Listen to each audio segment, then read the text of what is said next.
let me tell you something about how the brain works with hormones. And what we know is, especially for women as they go through menopause, that after 40, our estrogen levels are going to start to go down. Now, because our brain has been utilizing estrogen for most of our lives, when estrogen goes away, what I want you to realize is that your brain is like, I think of it like a wound that hasn't fully healed, like a cut that hasn't fully created a scab, and you took the Band-Aid off and it's still very exposed and raw. That is literally how our brain is after 40 as we lose estrogen.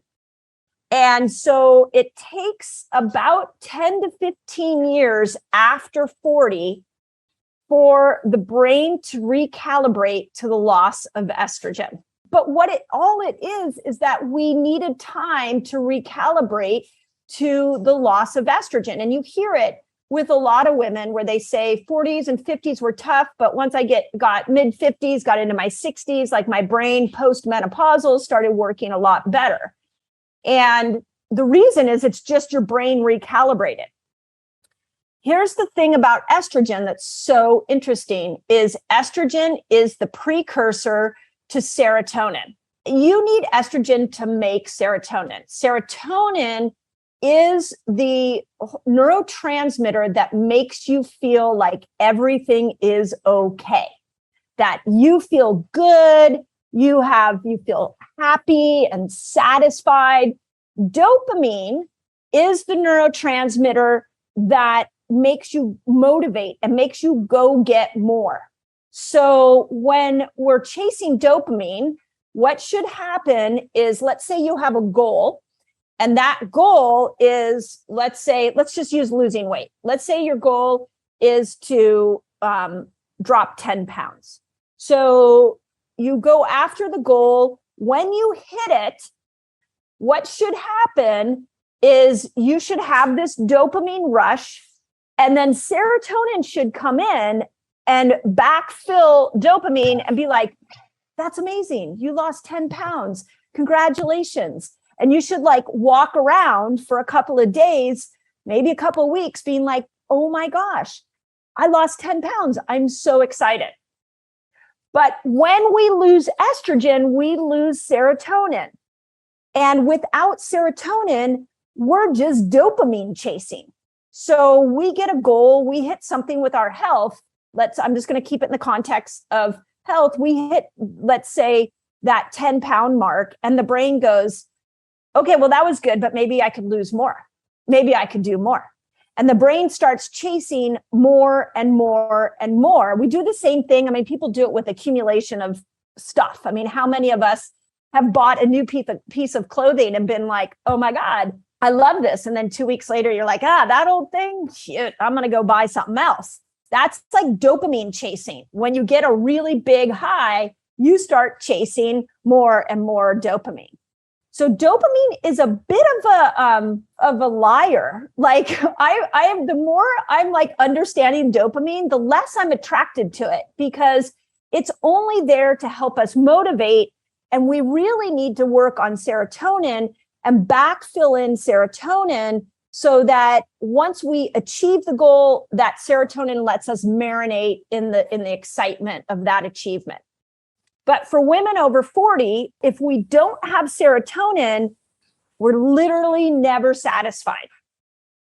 And how many of you resonate with that? Like you walk around, right? And you get something, your life might be great. I started to notice this in my practice, that it was like, I was like scratching my head. I was like, all these people, mostly women, but all these people were coming into my practice going, I'm in Silicon Valley. And they're like, I live in a beautiful home. My children are amazing. My relationships are amazing. I'm traveling to amazing people, and I'm depressed. Why am I depressed? And it's this relationship between dopamine and serotonin that we have to mind. And after 40, you're not getting a lot of serotonin. And if you're a dopamine junkie, you are like addicted to keep going after more and more and more. The other thing that I really want to point out, and this applies to every woman, those of you that are 30, this is something interesting to think about.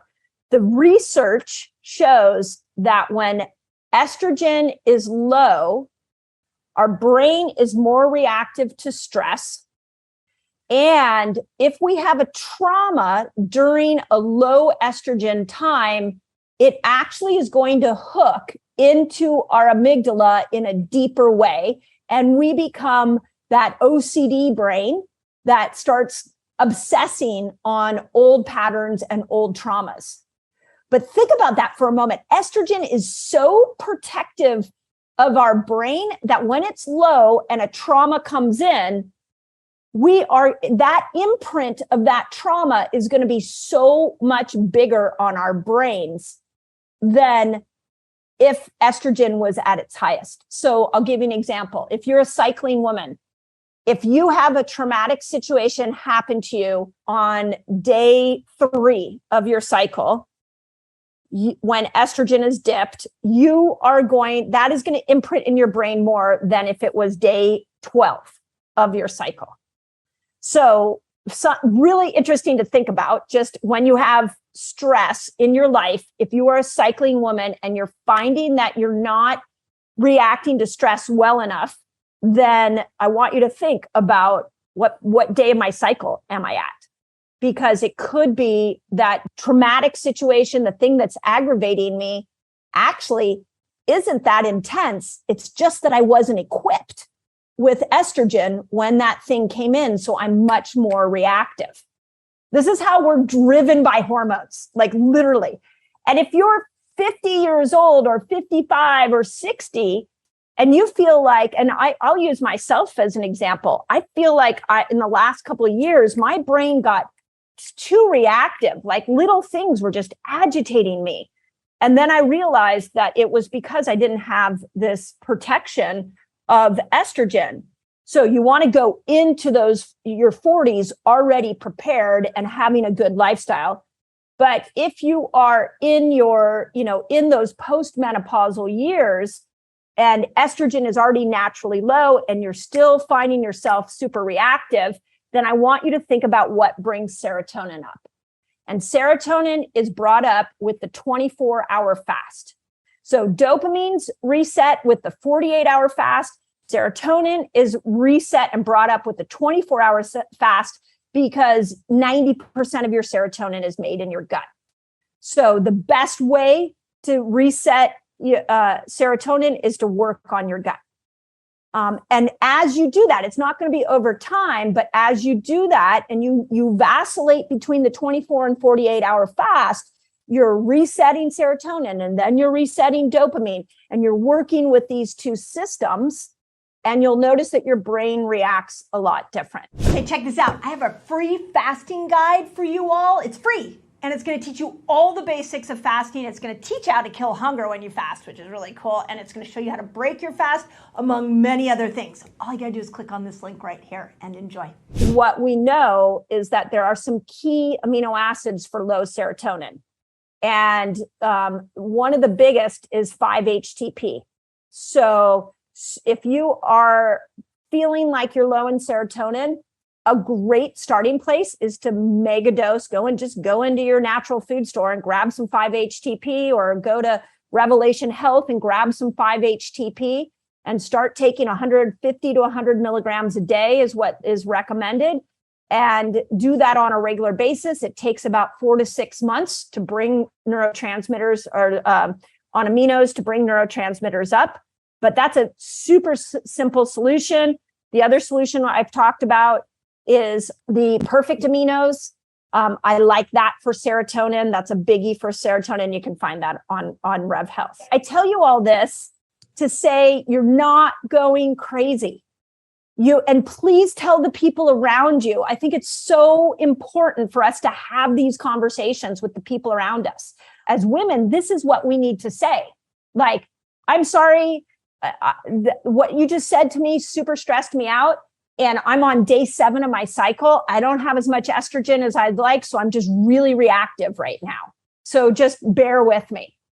Like, these are the conversations as women we should be having. Or if you're 50 and you're like, something comes into your sphere, and you're in a relationship where you're constantly like reacting. Can you say, you know what? My brain's recalibrating to estrogen loss. So just bear with me as I work on building serotonin up so I can be a little more mellow and react to stress differently. That is so helpful. Once we understand ourselves, we can turn around and teach the people around us how to take care of us and to treat us. But we have to understand our own mental health through a hormonal and neurotransmitter picture first. And then it's out of compassion for us and out of compassion for the people around us to be able to have these conversations so that, they understand what we've been going through. I think that's like so important, because it's not your fault. You're losing hormones. Like, those hormones worked for you when you were younger. It's not aging. You just lost hormones. So let's work on finding that age appropriate balance. So when we look at like how often to do the 48-hour fast, how often to do the 24-hour fast, the deeper you are into menopause, I feel like we need to, in the more mental health challenges you're experiencing, the more I want you to lean into those two fasts. Now, the other thing I will say is, after this 48-hour fast, I noticed this after our 3-day fast last time. For a couple of days after that, I was pretty joyful. I don't know if anybody else had that. Like, I was kind of giddy. Like, I just had a warm, yummy feeling in my body. And that lasted maybe 3 days to a week. And then back to the old monkey mind, my mind went. So just notice it. I think we've become so numb to what is going on in our bodies that we don't notice these patterns. What I did in that time is I was like, that's really interesting. I definitely just reset my dopamine pathways. I'm feeling more joyful. Okay, where am I chasing dopamine in my life? Where can I stop chasing dopamine? And so I had to look at some of the areas where I'm dopamine addicted and had to start to unwind those. And in the meantime, I backfilled in with trying to work on my gut, tried to add in more aminos so I could bring serotonin up. So hormones and neurotransmitters, you can't separate them out. They're like tag teaming each other. So, but once you know them, once you get to know them, you can really start to understand what lifestyle tool you want to go into. It's so helpful once you can read your brain through that lens of hormones and neurotransmitters. You stop personally attacking yourself, and you also stop personally attacking everybody around you.